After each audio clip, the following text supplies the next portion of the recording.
Hey guys, happy Sunday. It is Easter Sunday. I hope you are all safe and healthy and surviving the quarantine, shelter in place, stay at home order, whatever your current environment is. I am recording upstairs in my home office while my husband is outside fishing. I think he finds that very therapeutic. I would normally be out there with him, but it is windy today, and God love him, he's persistent. Maybe I'll go out there when I'm done doing this recording, but happy Easter. Happy to see you all. For those of you that are over on my YouTube channel, it is hat day. Yeah, it is a day to be wearing a hat. So today I am here to talk to you about things that you can do to help you survive your new normal as a parent, and then what you might be able to help your student with as far as they're still in school, right? What can you do to support them and what they're going through? So the first part of this is going to be you as a parent, things that have changed for you, and how important it is for you to take care of yourself. So let's jump right in, okay? So if you're like me and the mom, you're the one that is the glue, I am the glasses half full, the rose-colored glasses, the silver lining, and you can only maintain that for so long, right? Even in this kind of world, with everything that's going on, it can be challenging to maintain that level of positivity. So recognize that you're getting by. You're getting by. As I told my girlfriend, stop comparing yourself to everybody that's got this huge list of things, that home projects and crafts and learning how to do something new, or organizing, or home repairs, or redecorating. Who cares? Are you surviving?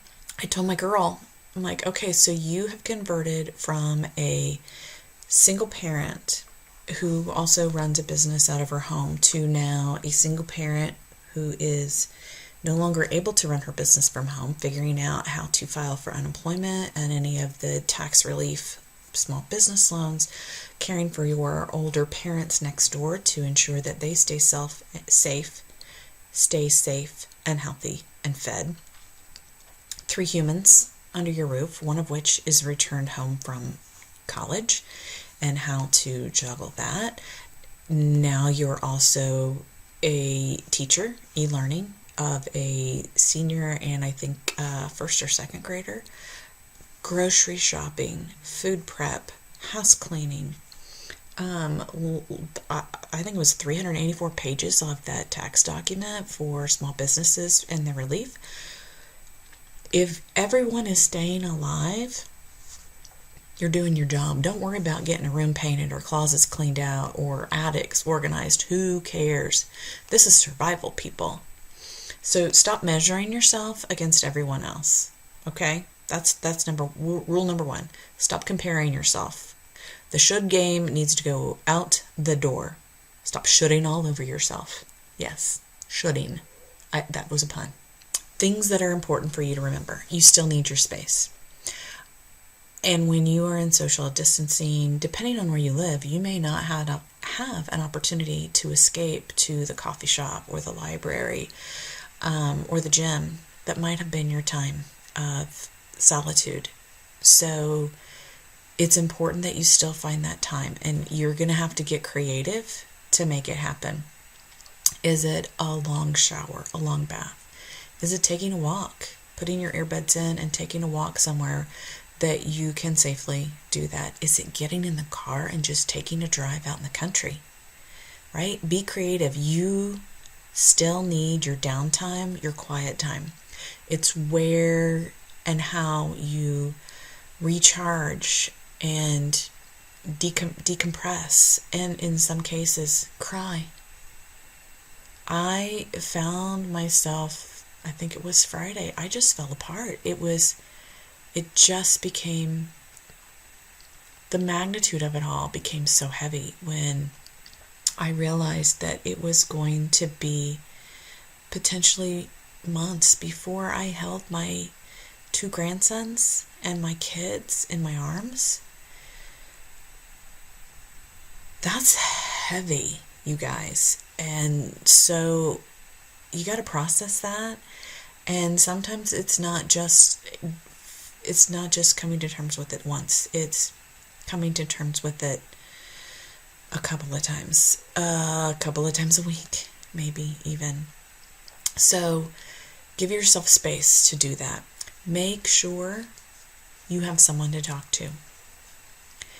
Everyone needs a sounding board, and sometimes it's not the person that's in the confines of your own house. So I have been blessed with some amazing women in my life that know to reach out to me, who I also try to be a equally good friend and reach out to them. And whether we can communicate real time or whether it's a voicemail or Voxer message that we're back and forth with each other, just offering encouragement and support and an ear, it's important. It is really important to make sure you've got that sounding board. Lastly, to give yourself grace. No one in our generation has experienced something like this before. There's no right way to do it. There's no right way to carry on and to figure this out. So be gentle and kind with yourself, and remind yourself that you're doing the best you can.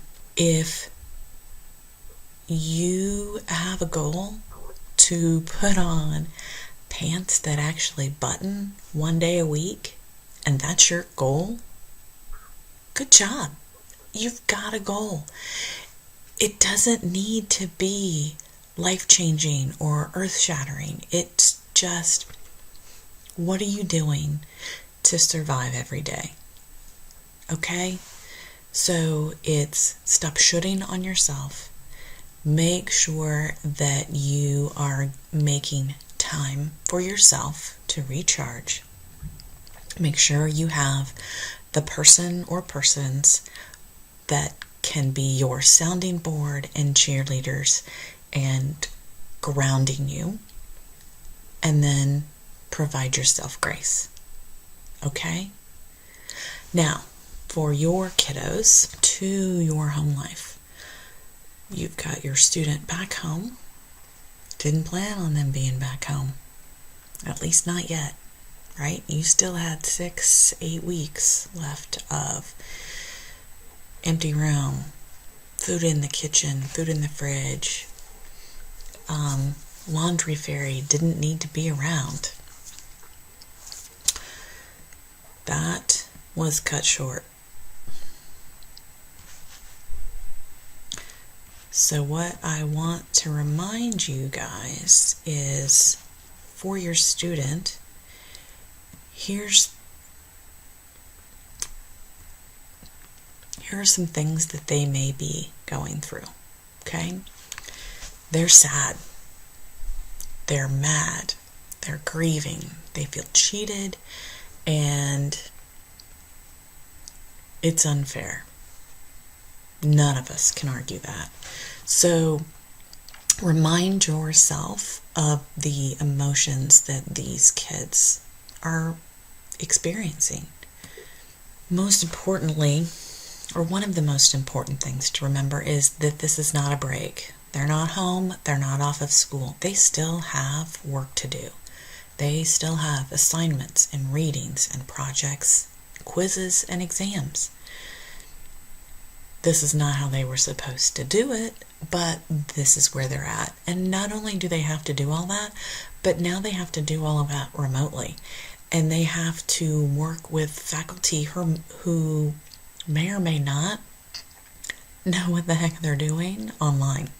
right? Not every faculty member is going to be skilled at remote teaching. They may be history or art major or, economics. That doesn't, just because you're a college professor doesn't mean you know how to provide instruction online.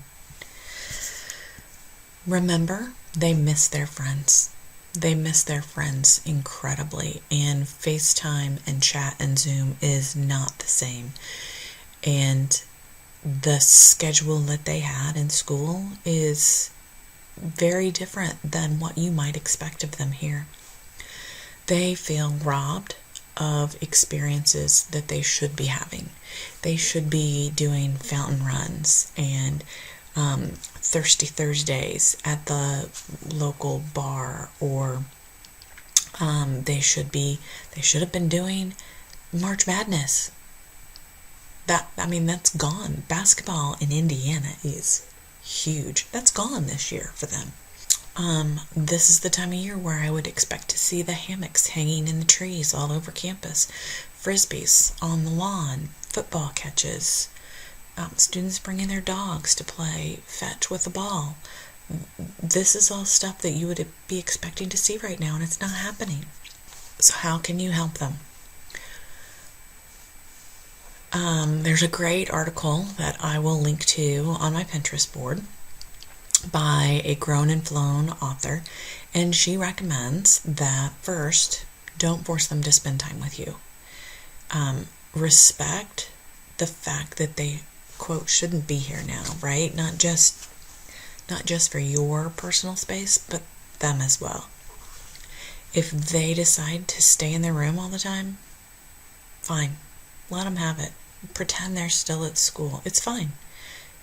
This is not a holiday break, so don't fool yourself into thinking that now's the time that you can spend with them 24/7. Especially if this was a freshman year and they were still figuring out, as were you, missing each other and that balance.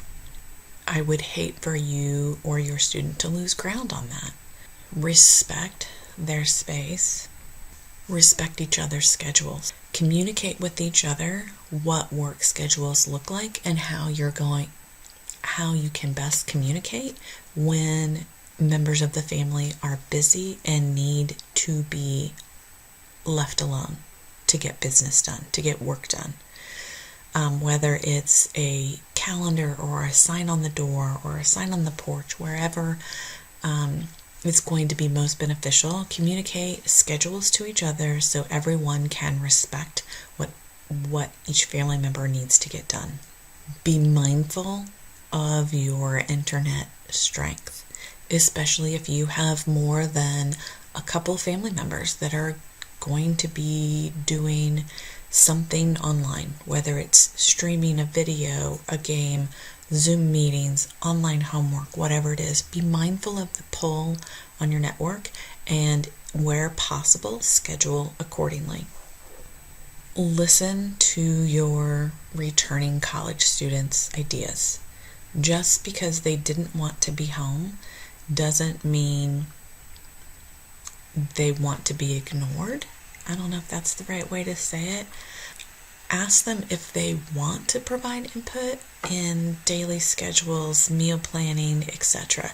If they don't care, if they just want to let you drive and will eat whatever food you leave for them, great. But it's a balance, the fact that they are home again.